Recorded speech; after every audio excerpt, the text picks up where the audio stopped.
Pack your things. Her voice cracked through the hallway like a whip. No hesitation, no regret, just command. So I did, silently, slowly, carefully. What she didn't know, what none of them knew, was that when I zipped my bag shut, I was sealing something else too. Because that same night, I canceled the Autopay. Every bill, every subscription, every safety net they never lifted a finger to set up for themselves. The house stayed loud until the water stopped. I used to think love meant sacrifice, that loyalty meant obedience. When she said jump, I asked, how high? When he stayed silent, I filled the silence with apologies. And when my brother failed, I picked up the pieces. That was my role, invisible scaffolding, holding up a house that pretended it didn't need me. But scaffolding gets torn down when the building is finished, at least when they think it's finished. It started small. I noticed the way my paychecks disappeared faster than they should. Utilities always in my name. Their vacations somehow landing on my credit card. Just until we catch up, Mom would say. Family helps family, Dad would echo. I believed them. Until I caught the laughter behind closed doors. Heard them joke about how useful I was, how I'd never leave because I was too weak. That was the night something inside me snapped, quietly, invisibly. I stopped being their safety net. I became their reckoning. Planning took months. I rerouted every account, closed the joint cards, set new passwords.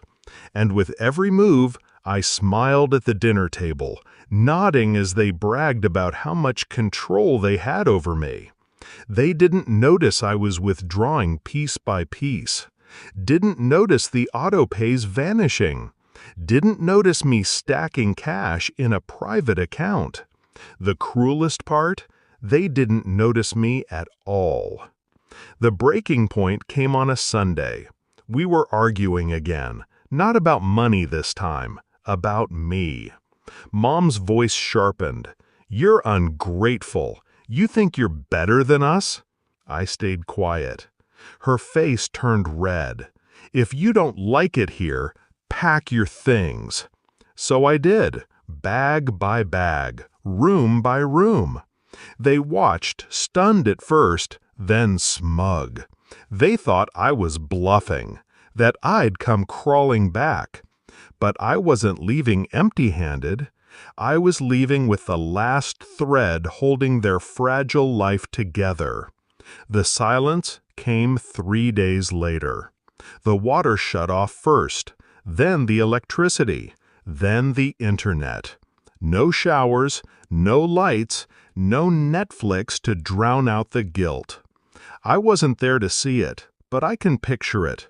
The panic, the finger-pointing, the sudden realization that the invisible scaffolding was gone.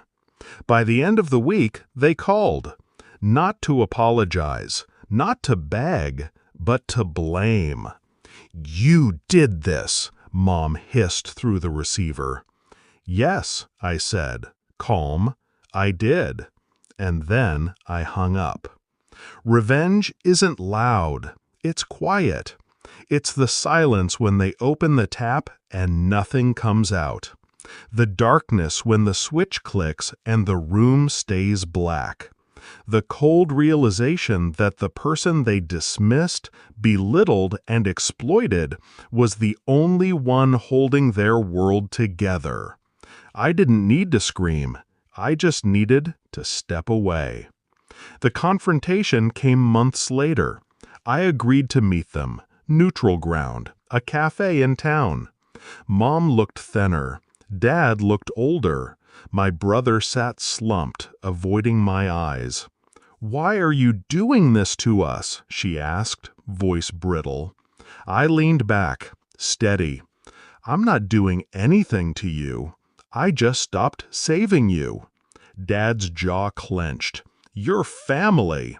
"Exactly," I said. "Family doesn't exploit. Family doesn't bleed one person dry so the rest can thrive." My brother finally spoke. "You ruined us." I smiled. "No, you ruined yourselves. I just stopped covering the cracks." The silence after that was thick. They wanted to argue, to scream, to twist blame into guilt. But deep down, they knew. They'd built their comfort on me. And when I left, the house collapsed.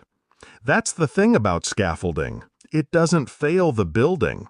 It only reveals how unstable the structure really was. Now I live in a place of my own, bills in my name that I actually pay. For me. Lights that stay on because I choose them to.